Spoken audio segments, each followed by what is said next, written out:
পরপর 3টে খেলায় জিতে ভারত গ্রুপের শীর্ষে চলে গেল। দুটো গ্রুপ তো একটা শীর্ষে চলে গেল ভারত। এবং মানে খুব মানে অনুভবের খেলা মানে যে প্রতিটা মুহূর্তে বেশ উত্তেজনা করছিল, একদম এক পেশে হয়েছে এমন নয়। কিন্তু ভারতের ব্যাটসম্যানরা যতটা ভালো করেছে, আমি তার থেকে ক্রেডিট দেবো ভারতের বোলারদের। কুলদীপ, অর্শদীপ, বুমরা, অক্ষর প্যাটেল, চারজনে যা বল করেছে, এত নিয়ন্ত্রিত বল, এবং প্রত্যেকে উইকেট তুলেছে। শুধুমাত্র রবীন্দ্র জাদেজা ব্যর্থ হয়েছে, আর নাহলে আর সবাই দারুণভাবে খেলেছে। মানে গর্বের মতো খেলা। অস্ট্রেলিয়াকে হারানো, যা তা কথা নয়। অস্ট্রেলিয়া, মার্স, ট্রাভিস হেড,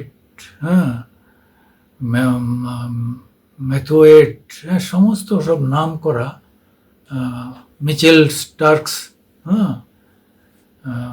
মানে সাংঘাতিক সব প্লেয়ার।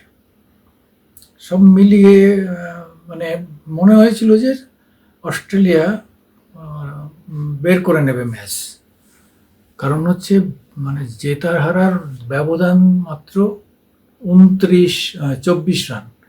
তার মানে দুটো ওভার এদিক ওদিক একটু হয়ে গেলেই জিতে যেতে পারত। যাই হোক, অত্যন্ত নিয়ন্ত্রিত খেলা খেলেছে, ভালো আমাদের ক্যাচ ধরেছে। মানে অক্ষর প্যাটেলের যে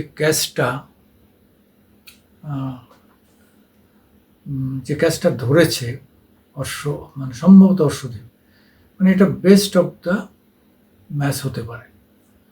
যাই হোক, আমাদের সব দিক থেকে আমরা খুব ভালো খেলেছি।